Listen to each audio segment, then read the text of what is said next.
প্রিয় দর্শক, আমি শ্রুতিকা চলে আসছি টক্স বিডি নিউজ চ্যানেল থেকে। আজকে আনন্দবাজার.com একটি খবর প্রকাশ করেছে। সেখানে খুবই গুরুত্বপূর্ণ একটি খবর হলো মায়ানমার আমাদের আমরা যেটা আশঙ্কা করছি বাংলাদেশ থেকে আহ, আরাকানের ভিতরে যে মানবিক করিডোরের নামে ত্রাণ প্রকল্পের নামে যে করিডোর দেওয়া হয়েছে সেদিক থেকে প্রচুর পরিমাণে অস্ত্র শস্ত্র কিন্তু ঢুকেছে আরাকানে। এবং আহ, আমরা এটাও দেখেছি যে বাংলাদেশের যে কক্সবাজার সীমান্তে সেখানে সেনানিবাসের সেনাবাহিনীর সদস্যদেরকে নিষেধাজ্ঞা দেওয়া হয়েছে যে তারা যেন সেই করিডোরের আশেপাশেও দৃষ্টি মানে ওই দিকে যেন না যায়, নজরদারি না করে, সেই আইনও কিন্তু করে দেওয়া হয়েছে। বাংলাদেশ সেনাবাহিনী সেই ব্যাপারে যেন কোনো প্রকার নাক না গলায়, তাদের ক্যান্টনমেন্ট থেকে যেন তারা বের না হয়।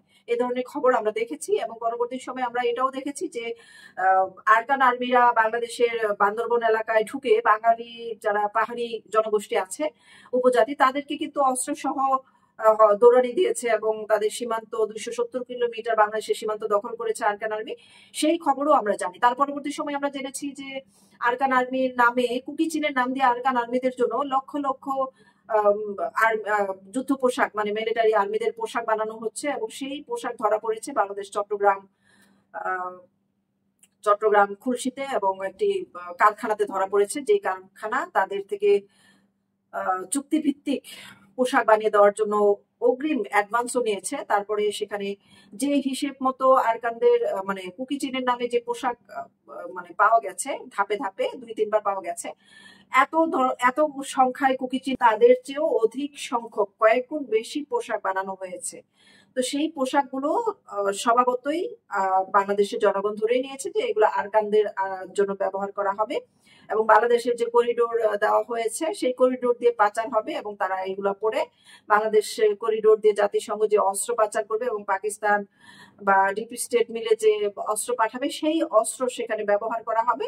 এবং মায়ানমারের সাথে তারা যুদ্ধ করে তাদের সে আরাকান রাজ্য, মানে রাষ্ট্র যেটাকে বানানোর চেষ্টা করছে, সেটাকে স্বাধীন ঘোষণা করা হবে। অলরেডি স্বাধীন ঘোষণার বার্তাও আমরা পাচ্ছি।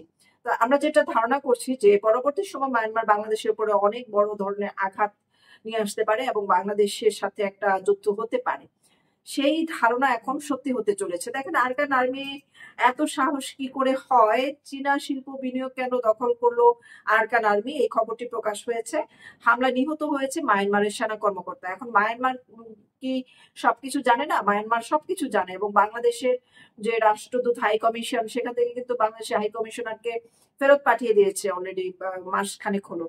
তো মায়ানমার যদি সবকিছু জানে এবং মায়ানমারের সেনা কর্মকর্তারা সেখানে মৃত্যুর ঝুঁকি দেখে এবং একজন মারাও গেছে, তাহলে তারা কি বসে থাকবে? বাংলাদেশের সাথে যুদ্ধ করবে না? এটা তো হতেই পারে না। তো বাংলাদেশ আসলে কয়টা দেশের সাথে যুদ্ধে জড়াচ্ছে? একদিকে লালমনিরহাটে বিমানবন্দর করে চীনের সাথে চুক্তি করে সেভেন সিস্টারকে আলাদা করার চুক্তি করেছে, আর সেদিকে ভারতের সাথে একটা যুদ্ধ লাগিয়ে দেওয়ার পরিকল্পনা চলছে। আবার আরাকানের সাথে মিলে অং সান সুচিকে উদ্ধার করার জন্য, বান্ধবীকে বের করার জন্য পরিকল্পনা করছে। আবার আরাকান রাষ্ট্র দখল করার, মানে আলাদা করা, বিচ্ছিন্ন করার ষড়যন্ত্র করছে। তাহলে বাংলাদেশ হবে একটি যুদ্ধক্ষেত্র। খেলবে পাকিস্তান, খেলবে আরাকান, খেলবে মায়ানমার, খেলবে ভারত বাধ্য হয়ে নিজের দেশ বাঁচাতে বাংলাদেশের উপরেও পরবর্তী পাল্টা হামলা করতে পারে। তো এই এত হামলার মাঝখানে বাংলাদেশের জনগণ পালাবে কোথায়? বাংলাদেশের জনগণের সামনে তাহলে একটি কিয়ামতের মতো পরিস্থিতি অবস্থান করছে। এবং সিরিয়া হওয়ার থেকে আর এক ধাপও আমার মনে হয় পিছিয়ে নেই, আমরা মনে হয় আরো কয়েক ধাপ এগিয়ে গেলাম। তো চলুন আমরা খবরটি আসলে পড়ে নেই। বন্দর কিয়াউ ফিউ শহর থেকে মাত্র 5 কিলোমিটার দক্ষিণে পিয়াং সি কে এলাকার জুন্টা সেনার যে একটি ব্যাটালিয়নের সদর দপ্তর ঘিরে ফেলেছে আরাকান আর্মি, এবং ছবি সহ প্রকাশ হয়েছে।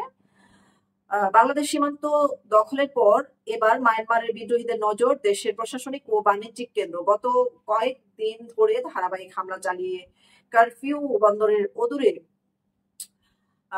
চীনা শিল্প বিনিয়োগ কেন্দ্র দখল করেছে বিদ্রোহী জোটের বৃহত্তম শরিক আরাকান আর্মি। তাদের হামলায় নিহত হয়েছে সামরিক জুন্টা সরকারের ফৌজের এক ব্রিগেডিয়ার জেনারেল। এখন সন্দেহ হচ্ছে চীনের যে মানে ব্যবসায়িক বাণিজ্যিক এলাকা দখল করলো, এটা কি চীনকে দেওয়ার জন্য চীনের পক্ষ হয়ে করেছে কিনা, বা চীনের বিরুদ্ধে গিয়ে করেছে কিনা, এটাই আমাদের দেখার বিষয়। মায়ানমারের ক্ষমতাচ্যুত গণতন্ত্রপন্থী নেত্রী অং সান সুচির সমর্থক স্বঘোষিত ন্যাশনাল ইউনিট গভর্নমেন্ট নিয়ন্ত্রিত সংবাদ মাধ্যম দ্য ইরাওয়াদি জানিয়েছেন, কারফিউ শহর থেকে মাত্র 5 কিলোমিটার দক্ষিণে পিয়াংসি এলাকায় জুন্টা সেনার একটি ব্যাটালিয়নের সদর দপ্তর ঘিরে ফেলেছে আরকান আর্মি। কিয়াও কিয়াও ফিউ রামব্রি জাতীয় জাতীয় সড়কের পাশে পিয়াইনসি কাই জনপদ ও দখল করেছে তারা। তবে কেউ ফিউ শহরে মোতায়েন একটি সেনা ব্রিগেড এখনো প্রতিরোধের চেষ্টা চালাচ্ছে। তার অদূরে রয়েছে চীনের একটি তেল শোধনাগার, সেখানে এখনো ঢোকেনি বিদ্রোহীরা। তাহলে কি বুঝতে পারছেন, বাণিজ্য রাজধানী তথা প্রাক্তন রাজধানী ইয়াঙ্গনের অদূরে থানওয়ে নৌঘাটি দখল নিয়েছিল আরকান আর্মি, পাশে গাওয়া শহরও তাদের দখলে। এই পরিস্থিতিতে সামরিক অবস্থানগতভাবে গুরুত্বপূর্ণ পিয়াংসিকে দখলে আসায় ইয়াংনমুখী অভিযান চালাতে বিদ্রোহীদের সুবিধা হবে বলে মনে করা হচ্ছে। চলতি সপ্তাহে গোড়াতে বিদ্রোহী গোষ্ঠীর স্নাইপার হামলায় জুন্টা সেনার 11 নম্বর ব্যাটালিয়ন কমান্ডার কিয়াও মিউ আও এবং এক সেনা ক্যাপ্টেনকে নিহত করেছিল। তাহলে সেখানেও স্নাইপারের ব্যবহার হচ্ছে, তাহলে বাংলাদেশের স্নাইপার কোথা থেকে এসেছে সেটা বের করতে খুব বেশি অসুবিধা হবে না। শুক্রবার তাদের দেহ হেলিকপ্টারে ইয়াংনে পাঠানো হয় বলে প্রকাশিত খবর দাবি করা হয়েছে। তো বাংলাদেশের সাথে মায়ানমারের যুদ্ধ লাগতে আর খুব বেশি সময় লাগবে না। জান্তা সরকার যে কত ভয়ঙ্কর এটা তো আপনারা জানেন, যে বিগত কয়েক বছর ধরে জান্তা সরকার এবং সেখানকার সেনাবাহিনী, সেখানে মানে বেশ কয়েকটা মানে সমর্থক গোষ্ঠী কিন্তু গৃহযুদ্ধ লেগেই আছে।